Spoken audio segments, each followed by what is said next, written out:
आज class 10th का chapter 6 त्रिभुज ट्रायंगल्स एक्सरसाइज 6.3 करेंगे और 6.4 की एक प्रमेय ले लेंगे।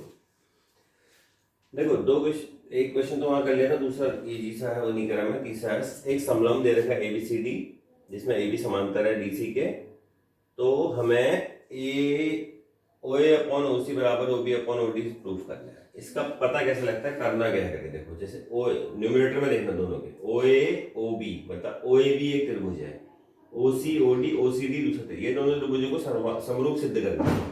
ये पता लगेगा कि करना क्या है। इससे हम क्या कर रहे हैं, AOB और COD दोनों त्रिभुज ले लिए। देखो अगर ये इसके समांतर है तो अंतर एकांतर कोण बराबर होते हैं, ये देखो, और ये इसके शीर्षाभिमुख कोण बराबर, ये लिखा है। OAB OCD के बराबर है, OAB OCD के बराबर है अंतर एकांतर कोण। OBA ODC के बराबर है, ये B कोण D के बराबर, C कोण A के बराबर, और ऐसे ही O कोण के बराबर, मतलब AOB और COD बराबर हो गए शीर्षाभिमुख कोण से। तो तीन कोण बराबर आ गए, अतः दोनों त्रिभुज जो हो गए वो समरूप हो गए। किससे? एंगल से, AAA से। फिर क्या करेंगे, देखो OA दूसरा पहला, OC इधर बट्टे में, न्यूमरेटर में इस त्रिभुज के भुजाएं आएंगी और डिनोमिनेटर में इस त्रिभुज की भुजाएं आएंगी, ठीक है। फिर OB OD ये आगे देखो, AB CD इसकी जरूरत नहीं है, हमें इन दोनों की जरूरत थी, इन दोनों को साथ रख लिया, ये आ गया। क्योंकि अगर दो त्रिभुज समरूप होते हैं तो उनकी संगत भुजाओं का अनुपात बराबर होता है। ऐसे ही दूसरा सवाल है QR अपॉन QS बराबर QT अपॉन PR दे रखा। देखो PQR एक त्रिभुज है जिसमें कोण 1 कोण 2 बराबर है, तो इनके सामने की भुजाएं PQ और PR बराबर होंगे, और ये इसके एक TR दे रखा है, एक TS दे रखी लाइन है, ठीक है। तब क्या है, देखो PQ और PR बराबर है, तो हमने क्या किया, इस PR की जगह पे PQ लिख दिया यहाँ पर, ठीक है। अब क्या हुआ, देखो QR QT QRT एक त्रिभुज बन गया, TQR मतलब, और PQS दूसरा बन गया नीचे से। इन दोनों को समरूप दिखाना है, ठीक है। TQR और PQS में एक तो यही दे रखा है सीधे सीधे, ठीक, समीकरण 2 से निकल गया है। और कोण TQR और PQS समान कोण है, देखो उभयनिष्ठ माने कॉमन, उभयनिष्ठ कोण कॉमन कोण, अतः दोनों त्रिभुज समरूप हो गए। ऐसे दो भुजाओं बराबर है, दो भुजाओं का अनुपात बराबर है और उनके बीच का कोण बराबर है। फिर देखो ABCD एक समांतर चतुर्भुज है, इसको AD को आगे बढ़ा E तक और E को B से मिला दिया, जो कि DC को F पर काटती है। तो AEB और CFB इन दोनों त्रिभुजों को समरूप सिद्ध करना है हमको, ठीक है। क्या करेंगे, देखो इस त्रिभुज का कोण A, EAB का कोण A और FCB का कोण C बराबर होंगे। क्यों? क्योंकि इन दोनों के आमने सामने के कोण है, किसके? समांतर चतुर्भुज के। फिर ये इसके समांतर है, मतलब ये समांतर है CB के, तो कोण E और कोण B इधर से, ये दोनों के दोनों बराबर होंगे अंतर एकांतर कोण से। दो कोण बराबर हो गए तो दोनों त्रिभुज समरूप हो गए, किससे?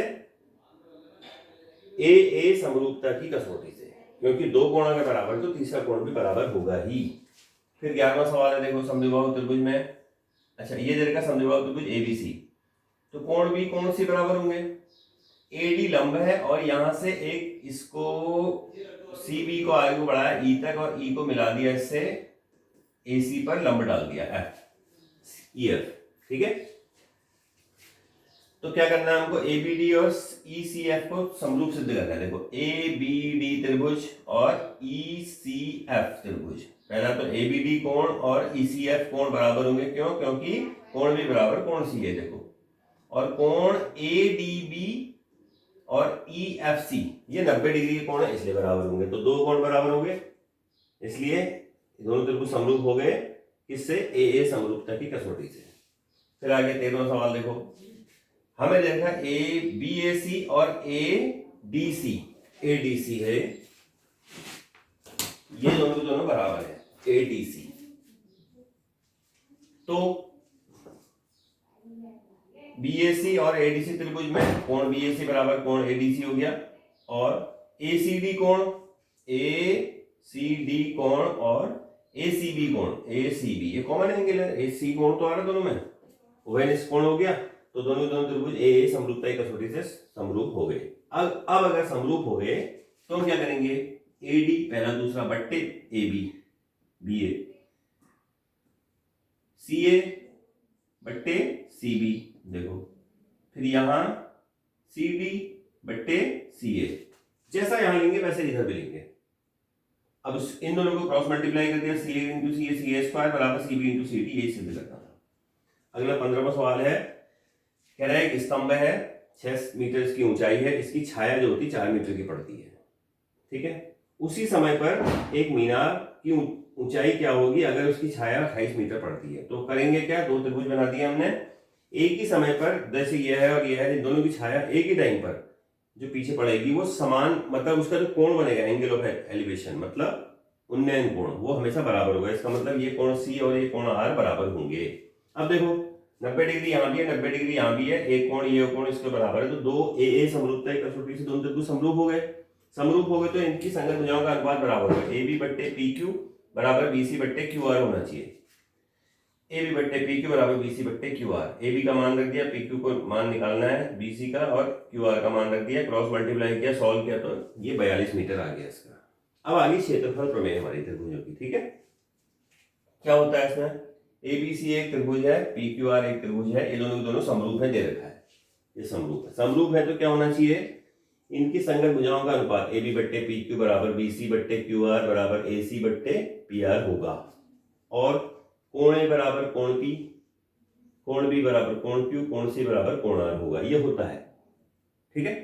फिर हमने क्या क्या रचना करी, ए से बी सी पर लंब डाला एडी, पी से क्यू आर पर लंब डाला पी एम।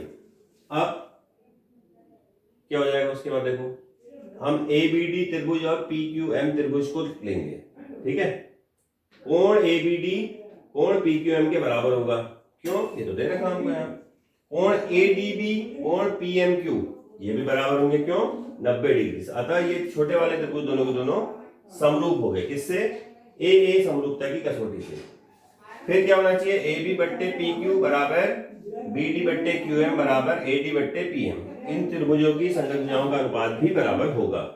तो त्रिभुज एबीसी का क्षेत्रफल बट्टे त्रिभुज पी क्यू आर का क्षेत्रफल, ये निकालना है हमको। त्रिभुज का क्षेत्रफल होता है 1/2 गुणा आधार गुणा ऊंचाई, आधार हो गया बीसी, ऊंचाई हो गई एडी, और यहाँ हो गया आधार क्यू आर, ऊंचाई हो गई पीएम, ठीक है। 1/2 से 1/2 कट गया, बीसी बट्टे क्यू आर ये हो गया, गुणा एडी बट्टे पीएम ये हो गया। अब देखो समीकरण 1 और 3 से, समीकरण 1 में क्या है, देखो ए बी बट्टे पी क्यू मतलब बीसी बट्टे क्यू आर को मैंने ए बी बट्टे पी क्यू लिख दिया, यहां से एडी बट्टे पीएम को भी मैंने ए बी बट्टे पी क्यू लिख दिया, तो ए बी बट्टे पी क्यू का होल स्क्वायर हो गया, ठीक है। फिर ए बी बट्टे पी क्यू तो इन दोनों के बराबर भी है, बीसी बट्टे क्यू आर, और एसी बट्टे पी आर क्यू आर के भी, तो ये इसके स्क्वायर के भी बराबर होगा। तो इसका मतलब क्या हो गया, दो समरूप त्रिभुजों के क्षेत्रफलों का अनुपात उनकी संगत भुजाओं के अनुपात के वर्ग के बराबर होता है, यही क्षेत्रफल प्रमेय है। ये अगली एक्सरसाइज में काम आएगा, ठीक है। Thank you.